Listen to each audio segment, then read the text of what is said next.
Hi, and welcome everybody to the Michael Chekhov Masters Talk on the Higher Ego. I am Lisa Dalton with the National Michael Chekhov Association, and I am here with Joerg Andress from the Michael Chekhov International Academy, based in Germany, Berlin. And we have another guest in our talk for this meeting, and this is Ofir. Maybe Ofir, you can give a little word to yourself. Hello everyone, I'm Ofir and I'm from Israel, and I studied both with Joerg and Lisa, and I'm certified teacher of the National Michael Chekhov Association. Beautiful. And this is part 2 of a series in the Higher Ego.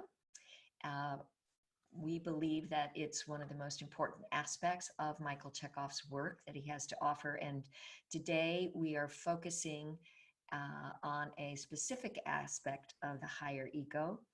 And I'm going to let Joerg tell you about that. This is a very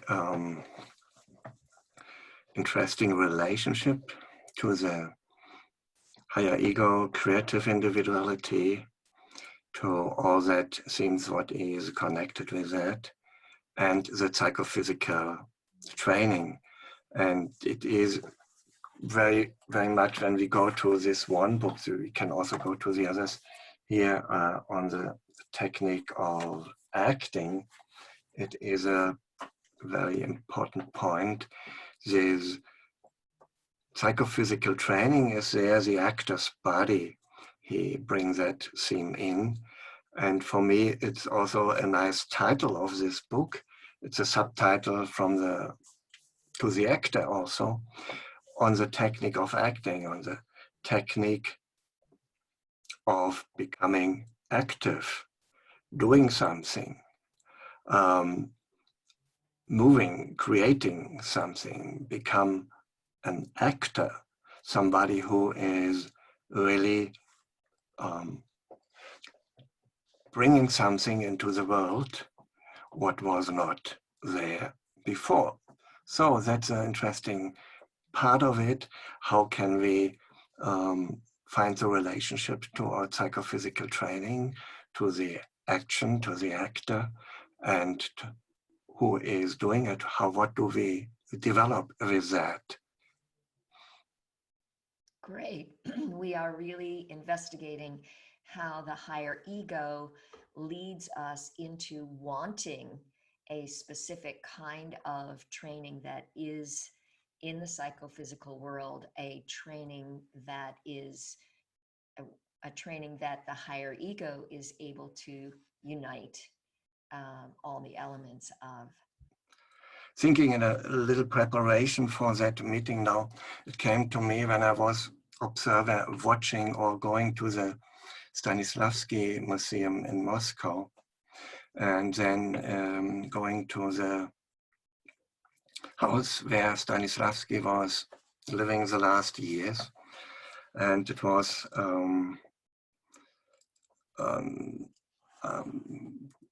very impressive understanding of the situation. He had a house at the museum now. He had a house there, living there. There are his working room and his bedroom. But they put also into his house in one space another colleague. And this was, of course, and it was quite clear for Stanislavski itself, that was a kind of a security person, a spy, and Stanislavski was not allowed so much to go out of his house. So a little bit a situation as we have maybe in Germany now. We can go out, we can go to the park and everything, but it's not so hard. And we have not so much spice in our own flat. But it reminds me that the situations through all the times we had, maybe sometimes it was a little bit the same. Not all the time, but sometimes it came up also such stressful time. And Stanislavski was writing on his books. And so now the theme, what is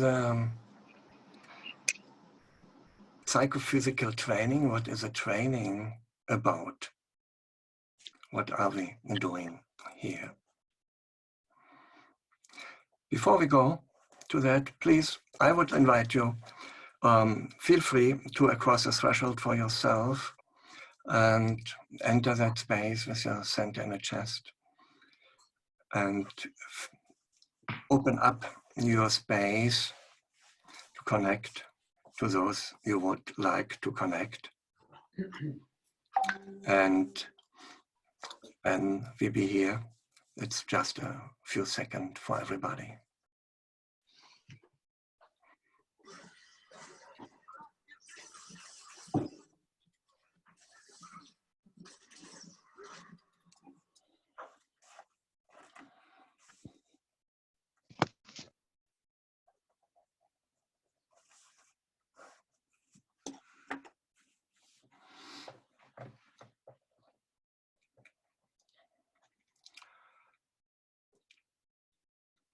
Well, the nice thing, and everybody knows it, and we speak many times about it in this, on the technique of acting. By the way, that's a nice title. On the technique of acting. What is acting? Acting is doing something, becoming active. What is a technique to become active? That means I go to my will and I start to do something. I do something as an activity, not just funny game, but as an activity. And I have a kind of a technique or method for it. And I can motivate myself to become active. The technique of acting. And we have already focused that in this nice book. It starts with the imagination and concentration, and then with a creative ego, with a higher ego, with a creative personality, and all these themes.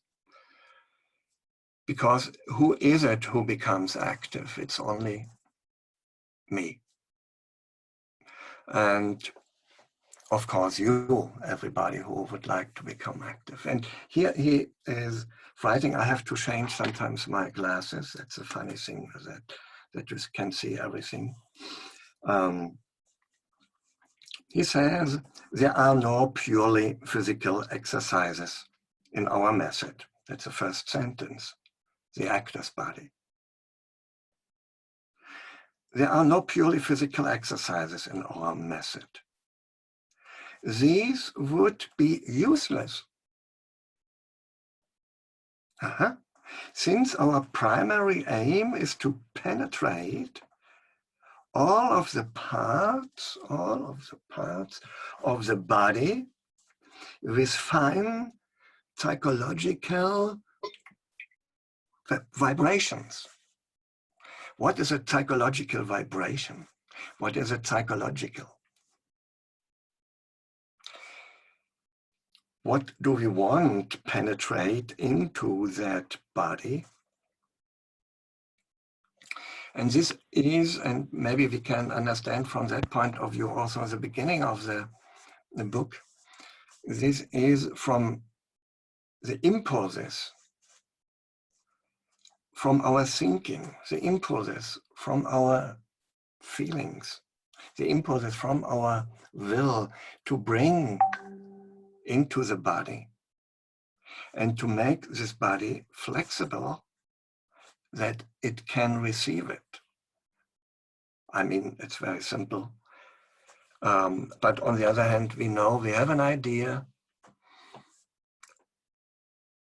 and now we have to do it. Okay, and then we have the idea and we wait that we can do it. And then we have the idea again, and we transform the idea, and we want to do it, but it's not so easy to do the things what you have in your mind. So how can we develop a technique, or having a technique to do that we become active in our work, become actors. This process makes the physical body more and more sensitive in its ability to receive our inner impulses and to convey them expressively to the audience from the stage. Our bodily exercises, therefore, are at the same time psychological ones, and the actor who wishes to get the right results from the suggested exercises must remember this while working on them. So sorry for reading so much, but we need our awareness so much for our training, and to hold this awareness in awake, I would say, to hold this awareness awake, we need our concentration. We have to know what we are doing, why we are doing it.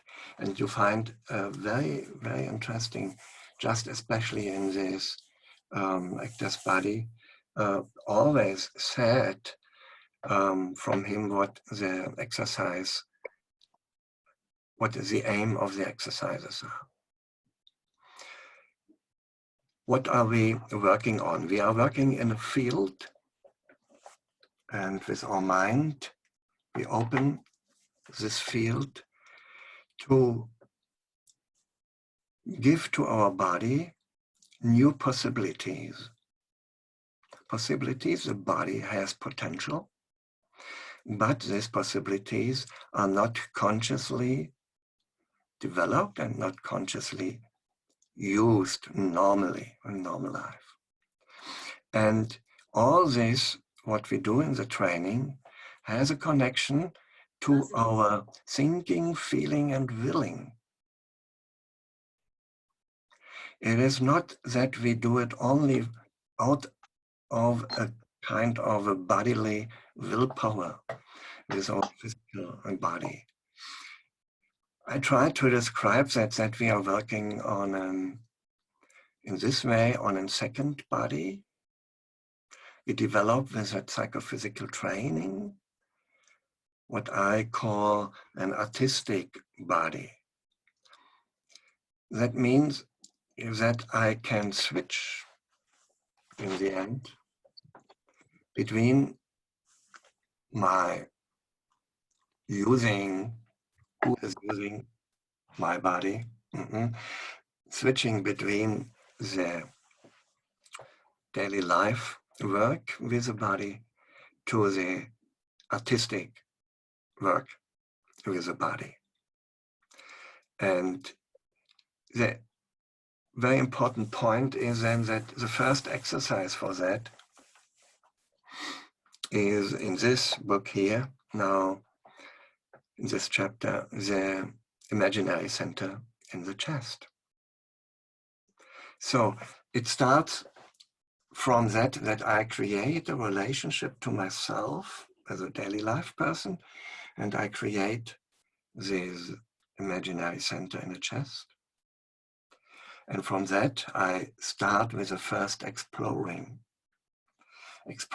how first I move with my body, and always how it feels like.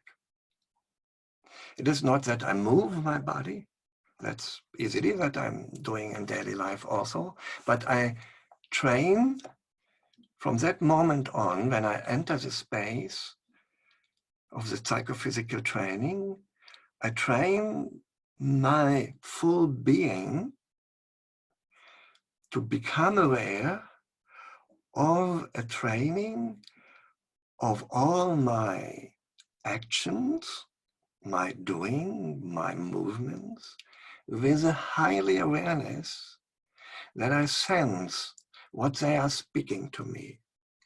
So that is a very, very, how to say, fluid process. It is a process what needs step by step to develop, to find where are the sensations, how can I find the sensations to understand that I am in relationship to myself through the center in the chest, perceiving what I'm doing, having a perception of it, having an imagination of it, having an understanding, having a feeling of it, and I'm doing it. This builds up also with the other exercises, step by step, in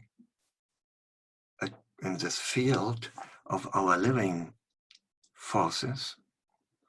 Our living forces build it up, this artistic body, because my body is a life body, it's a living body. And what are these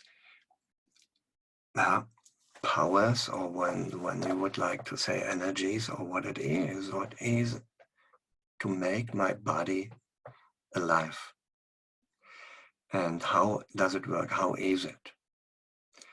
And in this field of these powers, we start to work in with our psychophysical training, because we need our mind, our spirit, to sense what we are doing so that we consciously can develop this body.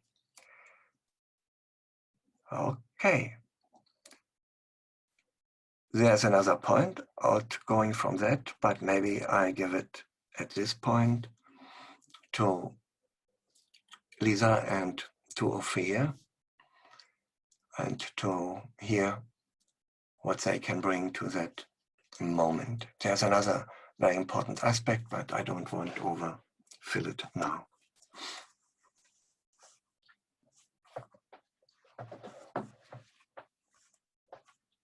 Lisa, we can't hear you. There we are.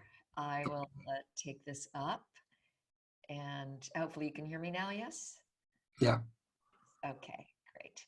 And so thank you, Joerg. Thank you very much for that. And for those of you who know, Joerg and I love to play this sort of Eastern and Western, or European and American kind of perspectives. And so we enjoy this process because we are learning from each other. And among these wonderful words, there are images that come up from my Western perspective. And one of those is Mr. Chekhov's discussion about inhibitions that we experience. And when we experience these inhibitions, they block us from having our ability to stay connected to our creative higher self, the higher ego. And these inhibitions often come from within the everyday lower ego. And toward developing this artistic body that we aspire to, as Joerg was saying, sometimes what inhibits us from fully engaging our thinking, feeling, and willing, and fully engaging that higher ego awareness, that ability to observe and sense through the higher ego how we are developing our body, how we are training. sometimes comes because we don't have a belief in in the existence of a higher ego. And hang on one second. And when we don't believe in that higher ego, we tend to have our own energy field come out of our critical mind, the lower critical intellect. And that critical intellect tends to truncate or redirect the flow. So if we imagine that the flow of energy flowing outward in all directions, when we're in the state of allowing the higher ego to guide the impulses as we move through the psychophysical exercises, instead of emanating from this ideal artistic center radiating out, it starts, the impulse begins, and then it doubles back and hits us in this critical, am I doing this right? Is this right? And once it starts coming like this, the ability for it to radiate and for us to receive, we're receiving in our head, and we take all the radiation and direct it back into our lower ego. And this process is going to interrupt all that cultivation of the higher self. These inhibitions, these self-doubts, and so right now I'm speaking about the inhibitions that come within the being, are sometimes are parts of us that develop at a very, very early age. And depending on your belief systems, perhaps you even carry them in with you. And so in classic Western psychology, they might be disowned subpersonalities, parts of you that you don't use. So for example, I strive to be a nice person. I don't like to use my angry bitch. And so, yes, she does come flying out of me at certain points when I feel like I'm a rat cornered. But because I generally don't want to be bitchy, when I go to pick up my script and my higher ego says, "Ooh, she's a bitch. Yeah, just go for it." When I go to do it, I sense my higher ego's impulse to really express her. But when she comes out of me, she comes out not really fully, purely as the image wants to express itself. And that is because I have these blocks in my physical body and in my psychology. My own personal will does not want to be that. And my own personal feeling life isn't very familiar with it. And the only times I've been that way in the past was when I was really scared. And so that fear itself starts to trigger when the artist Lisa wants her artistic body to be bitchy. My inartistic body is blocking me. And my thoughts around that, then I get mad at myself. Oh, I'm not doing well enough. And I get this cycle around that spins around. So the higher ego training, having an awareness as we do the psychophysical training, that we are restoring to our physical body, to our thinking, feeling, and will forces, a sense of safety, of artistic safety, helping ourselves recognize that when we move with a quality of rage, or we mold or push or float, that all of these are safe for me psychologically. For me, my lower everyday Lisa, it's a safe thing for you to do. And our higher self continues to lead us with this expanding sense of connection and growth.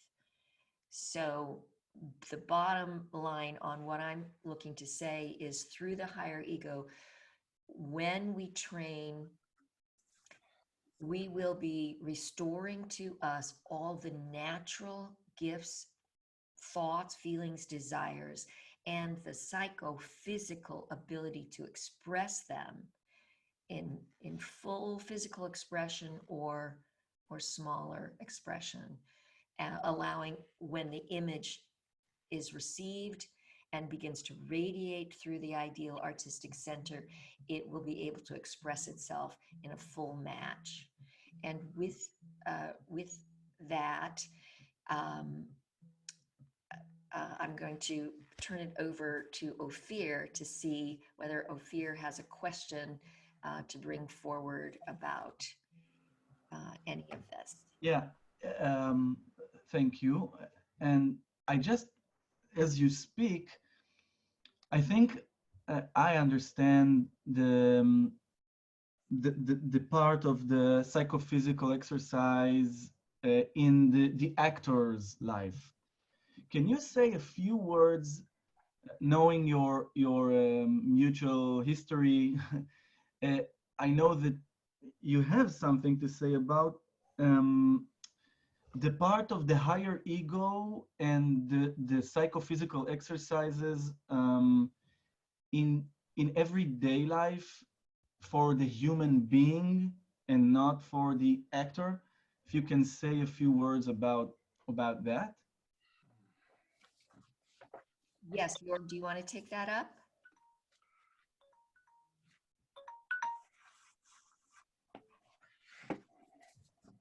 Sorry, I just got a call and I pushed it away. Me too. Okay.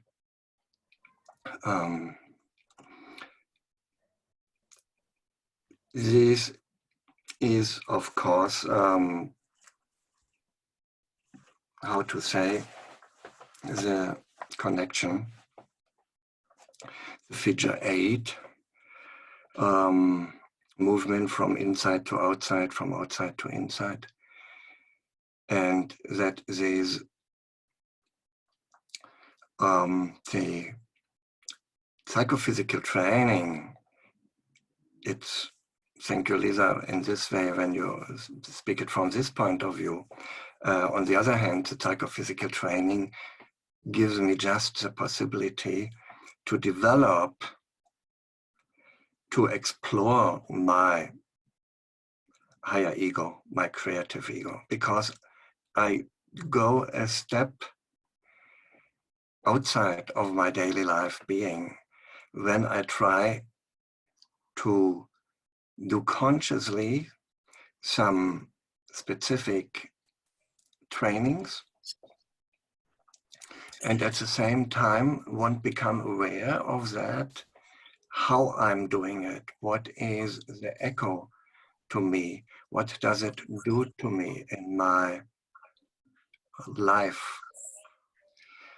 So this comes back to me, and I create through that, step by step, a kind of a new relationship to my thinking, to my willing, and also to my feeling. Of course, this is not only the psychophysical training, but it starts there very much with this, to have this relationship from the body side, to develop this relationship to the body side. And so this psychophysical training is, on one hand, of course, made for the actor, for the acting, to have the prepared body for all these needs for the different characters. On the other side, when I'm doing it, it is just creating something as an echo in myself, so that it is also developing myself in the other direction. From there, I get also a different understanding about myself and daily life. This is a process, I think, what is through the time going in both directions. Starting, or whatever you start with, doing one, you will reach also the other side. It is a movement what brings you again and again back to that point. I don't know now, Ofir, is that in the direction of your question was? Maybe you can specify it a little bit more. Yes, it's starting to answer me. I think if you can say, I don't know if it's possible. I'm trying to think about myself also, but is there a point, or was a point in your life when you said that, okay, now I know that I get the benefit from it? I mean, a specific moment, or do you know what I mean? Something more specific in your life that you know, okay, now I'm feeling balanced, or I don't know, because of this. If you can feel a direct connection to your life in specific moments. When you ask me, I can say yes. And it was several times. And I remember very much, I have to hold that short, when I was starting with that training. And this was, I started the training with the other book, with a German translation from Joerg Andress, from To the Actor. So it's a, To the Actor is a little bit different structure. It starts then with des Schauspielers Körper und Psyche, chapter 1, and then it comes to the exercise 1. Do simple, big movements. Do it with your full body, with enough power, without to strengthen too much your muscles, and use as much space you can, and so on and so on and so on. So I started to do that. I worked through that book from the beginning to the end. And just when I did these first exercises in my living room, it was in East Germany then, nobody was teaching me. I could only work with it. I did it as I understood. I get the feeling that something happens to me in my quality of living. It's so difficult to describe. And then later on, I performed, I acted out of that. I tried to find the psychological gesture for this character and for another one. And I experienced also there with these movements that I can reach this state of the divided consciousness. And these deep impressions gave me always the trust that with this way of training myself, and even when I started to train others with it, that it is on one hand healthy, that it is building positive things, it's not disturbing the human being, it just extending, is it the right English word? Make it wider, widen up this human being in all three fields, becoming more sensitive in the feeling, becoming more aware in all the thinking and perceptions, and become more flexible and free in the body. And that is my experience through that training, and especially by doing it first long time simply by my own. I'll jump in too and say a couple things about my own experience in my personal life and its shifting through the work. And one was that when I came into the work, I was directed by a director without telling me what it was that we were doing. All I knew was that I had already done 1,000 performances on stage, literally 1,000 performances on stage in the previous 5 years. And no matter how many performances I had done, what I was doing in rehearsal by itself with this new approach was so completely different. I knew it was so far superior to anything that I'd been working on. And what was so different essentially was my high degree of self-criticism. And it calmed down. I was in a state of curiosity. And when a person has a high degree of self-criticism, it often means that they will also be very critical of the world around them. And I was. So I had a great deal of, I could think of how to do this better. There are better ways to do that. And I always had a better idea than what the people around me were offering. And not that I always imposed it, but in my mind, I always thought there was a better way to do things. And when I started working with the Chekhov technique and doing these psychophysical exercises, such curiosity came to me, and I learned, and it's 40 years now, and I still know that what I don't know. I know that I don't know. And I know that there's always other ways, and my ways are just other ways. They're not better ways.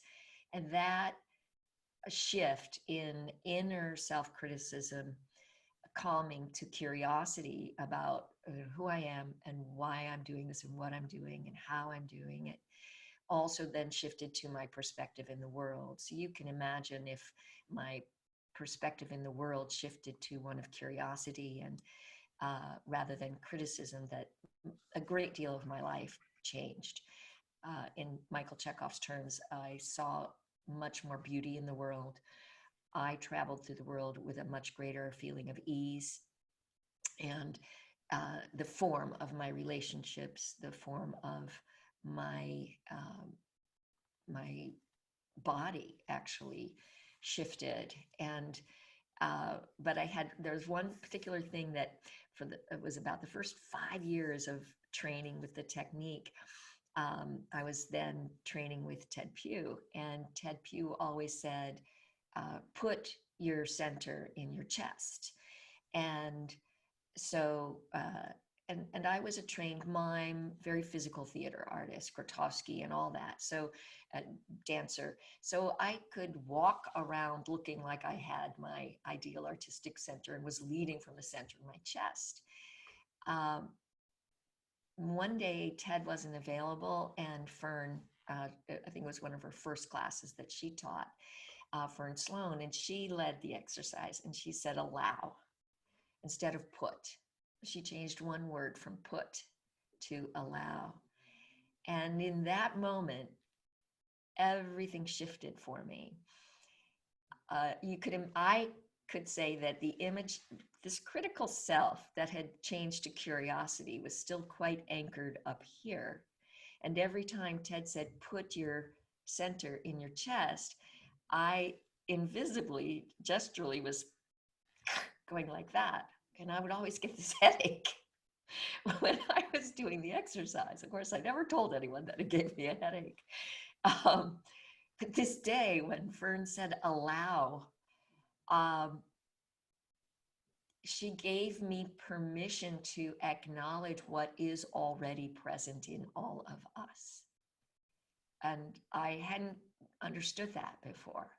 I was still unknowingly living with this fear that I had to put it into me rather than acknowledge its existence and my own personal inhibitions around whether or not I had it, whether or not it was there, that power, that light.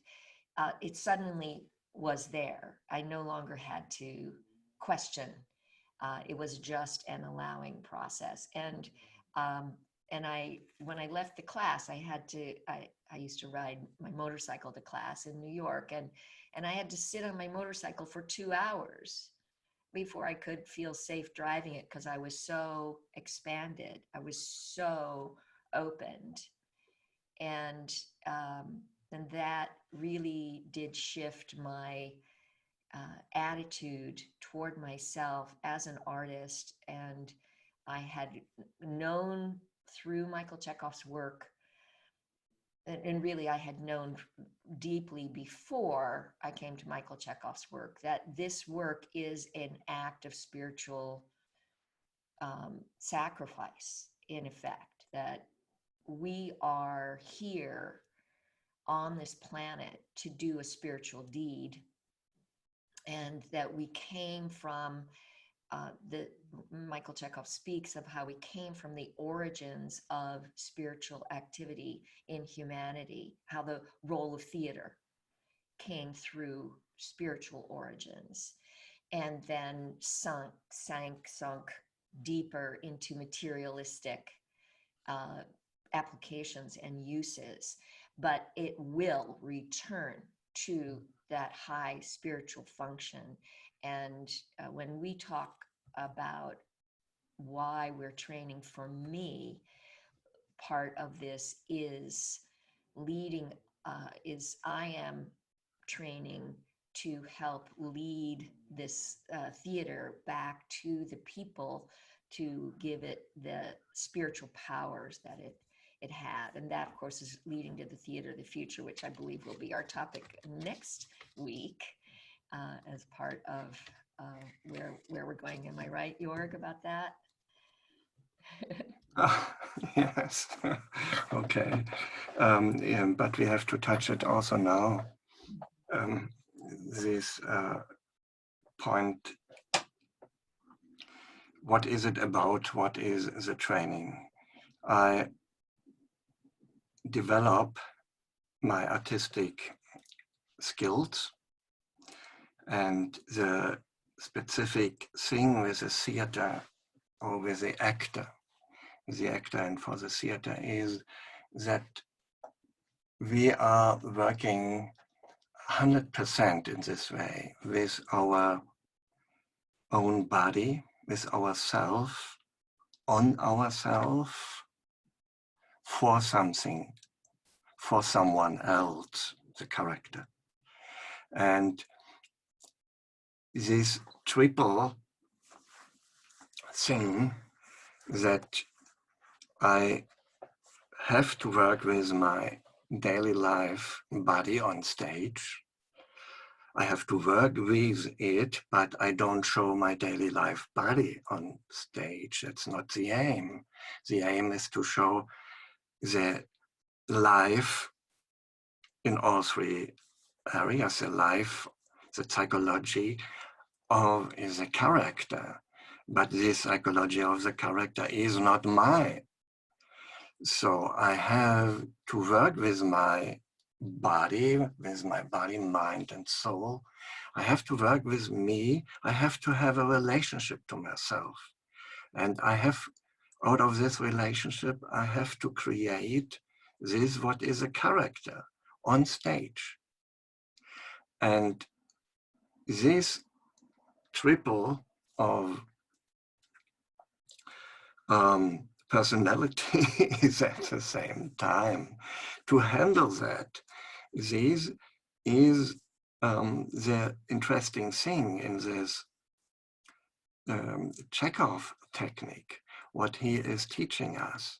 Through developing the imagination, through developing what then another chapter is the atmosphere, the field of feeling, and then come to the body, to go to the movements. And from there, it goes reverse, it goes back to the psychology of the character that we learn through the psychophysical training, not only working with our body, we learn also that we have in our mind movements, that we have in our soul movements, that we have in our soul gestures, that we have with our mind gestures. And to understand that, we have a very, very clear and easy to experience physicalized image. I don't know if that's a good word for it. Through doing the training, I can understand what it means when my body is moving forward, when my body is moving in 2 directions, when my body is moving in 3 directions, when I become able to hold that all together with my mind, that I can give it qualities and so on, that I am able to do it with my body. This gives me the possibility then to play on me or with me for the character, to give all that what the character needs. And then at the same time, I'm developing a deeper understanding about myself. And this deeper understanding about myself is a little bit more than only my daily life understanding about myself. Because I can, through that, what I do with my psychophysical training, I develop at the same time what? New senses. Of course, we have the sense for movement. Everybody has a sense for movement. But we learn it, and then we walk, and then we drink, take the cup, and all the things. We can do the movements. We can learn different new movements. We can learn to swim and everything. And we do it also in a daily life consciousness. But through the psychophysical training, I develop a different relationship to my movements. And I develop through that a sense for movement. I develop this sense. It's a given sense, but it is also needed to develop. And when I have the sense of movement, then, interesting, the sense of movement is not only a sense in the artistic meaning for the purely physical movement. It is also the sense for the movement of thoughts, imaginations. How to bring the willpower into my imagination. When I not understand what a movement is, how can I handle this willpower as an imaginary one for the imagination when I not know how to move consciously in relation to myself, not being in it. The same for the movements of the soul. How can I understand the soul of someone else? Let's say, speak for acting, the soul of the character. I need a sense for it. I need a sense, what are the movements in this soul? And the psychophysical training in the field of the life forces gives me a deep and deeper understanding about all these movements in all the 3 fields, and developing at the same time not only my artistic body. What is the artistic body? The artistic body has also artistic senses.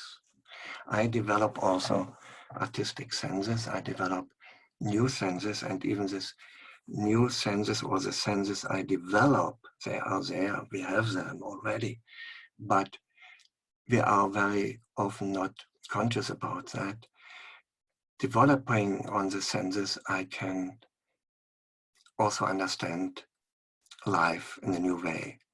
I was asking myself, when Chekhov is speaking about the theater of future and the actor of future, how can that be possible? And you know this phrase, I'm speaking about that again and again and again, when he is saying in the end,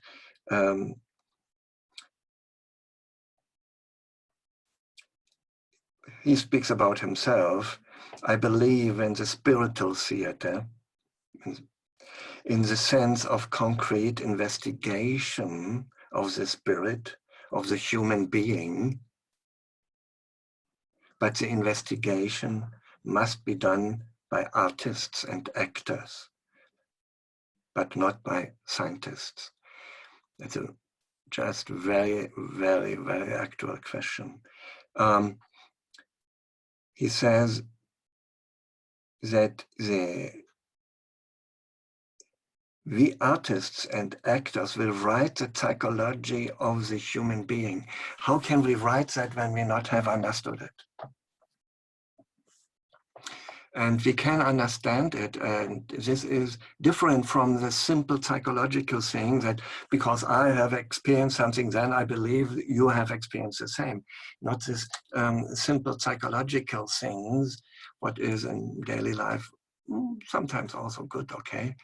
But we are out of the training coming into a relationship to ourselves. And out of that relationship, we are not criticizing, we are sensing more and more and deeper how it is working, what I am doing. And through the developing of the senses at the same time, I become more perceptible also for the others. When I can clearly listen, yes, I can understand, but I understand with my new senses developed and laying in the field of the life body. And then it is possible that the actor of the future will give back to the human being the psychology of their own understanding in a different way, in a new way. That's what makes me so enthusiastic about psychophysical training. It is so much worse, but of course I need my imagination. I have to develop that I can sense it, that I do, that I can imagine even what I have done. That's all that very crossing with each other, but it's a very, very healthy process to simply to move with this awareness. Joerg, one thing that comes to mind about that might be fun to connect with what you've been saying is Mr. Chekhov suggests that every single part that we play, even if it's just for an audition or a monologue we work on or a scene in class, has a gift for us. And when we become aware that our work through the higher ego with Mr. Chekhov's entire technique is cultivating these new sense organs, we can actually ask through our higher ego, in what way or what gift am I receiving in this particular moment? We can contemplate that to see, to develop a stronger awareness of an intent to cultivate these supersensible capabilities, these extra sense organs that we're building of perception. And so I wanted to share that with you, and also wanted to ask Ofir if he had a question out of that.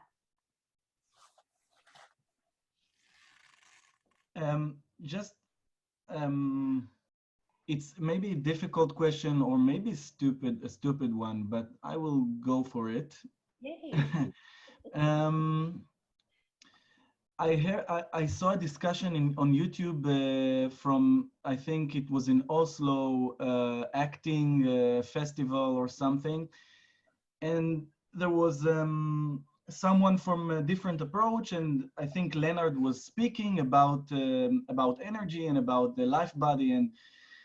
And then the other guy said, I don't understand anything. What do you want from me? It's not, I mean, I need to do action, go, and then stop. I mean, why do we need this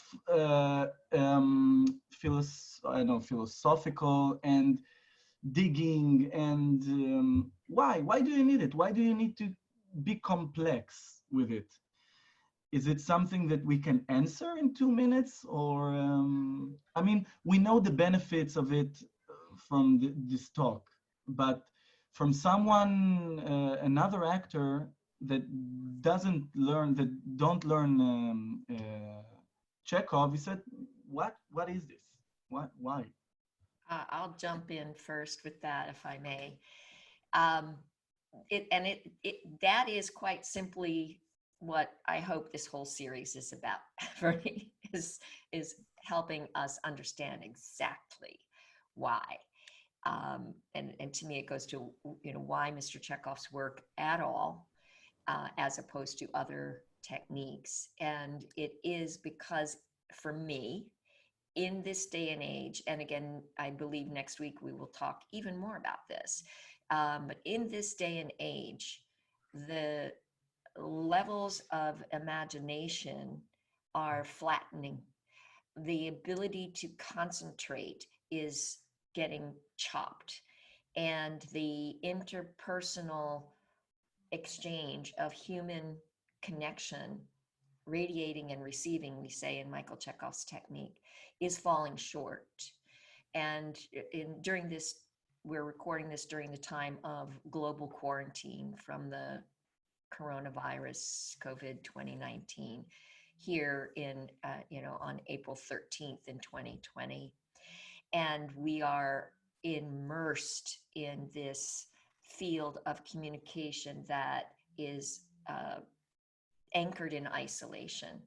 So an interesting thing about it may be that we all of a sudden sense our own need to expand out and reach out, that across the globe, where there's been so much limiting the energy coming like this in the world, now that we are shut off, and the only way that we can reach is through these mechanical objects, these technological objects, maybe we're being called forth globally to allow ourselves to actually try to make face-to-face physical contact with each other, which is what the theater is about, which is what Michael Chekhov's work strives for. And we must recognize that even science today, is recognizing that we are more than just a physical body, that you don't end at the edge of your skin. Your skin is just an organ within a larger organ, a sphere, a field of energy. That personal atmosphere is an aura, and to understand that that is part of you, and it can, if you take that away, you can die, you can suffocate, right, without that.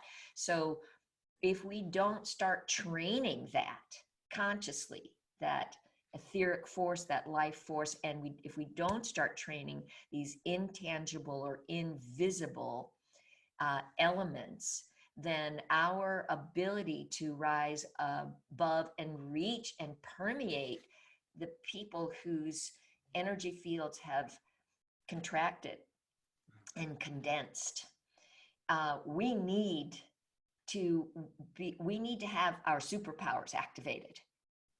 And that is why just, my good old sort of physical action, the basic concept of just physical action is falling short.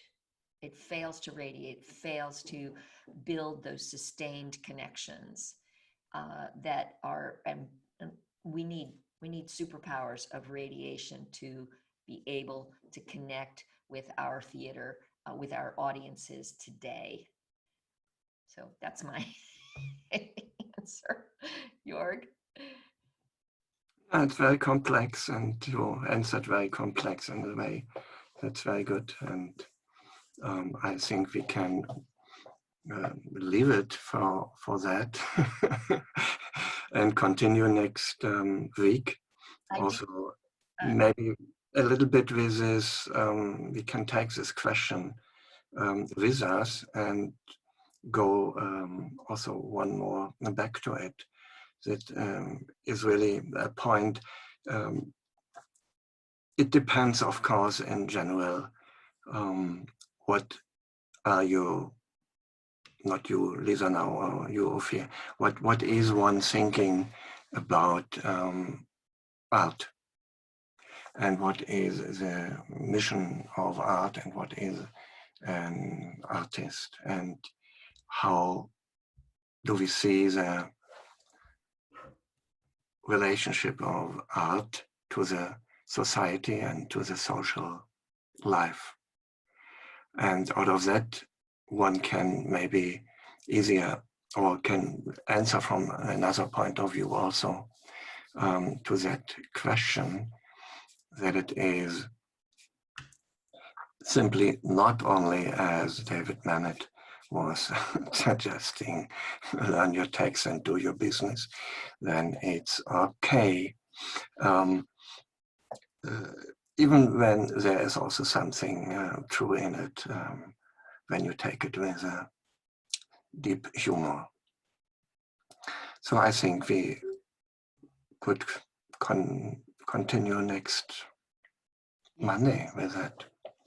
Yes, that would be great. I do have a curiosity if anyone with us today was with us last week or watched the video and had anything they'd like to share about whether or not they did their 2030 chairs creative individuality exercise.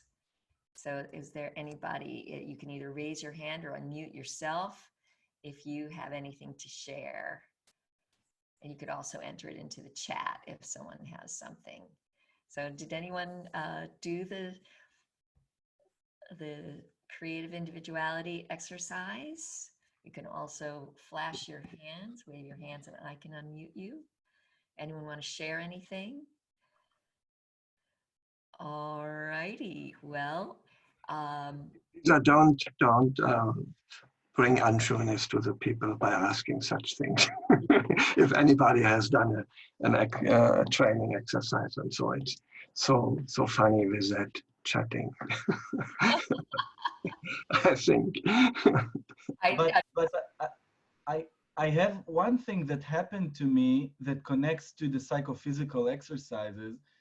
I went down to the street a few days ago with my daughter, and I was so depressed from the situation.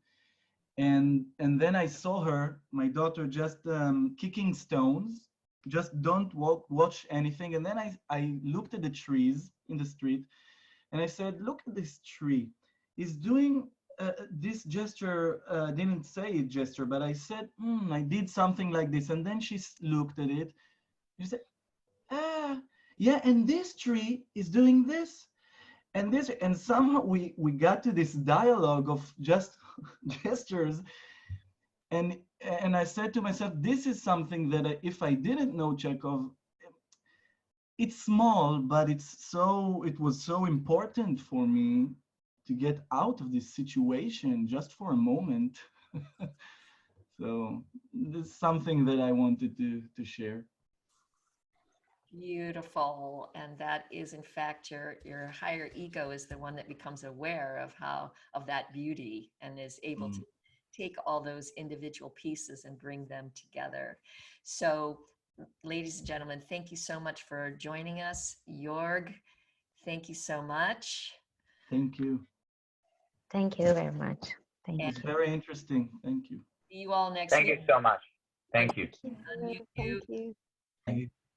Goodbye and see you everybody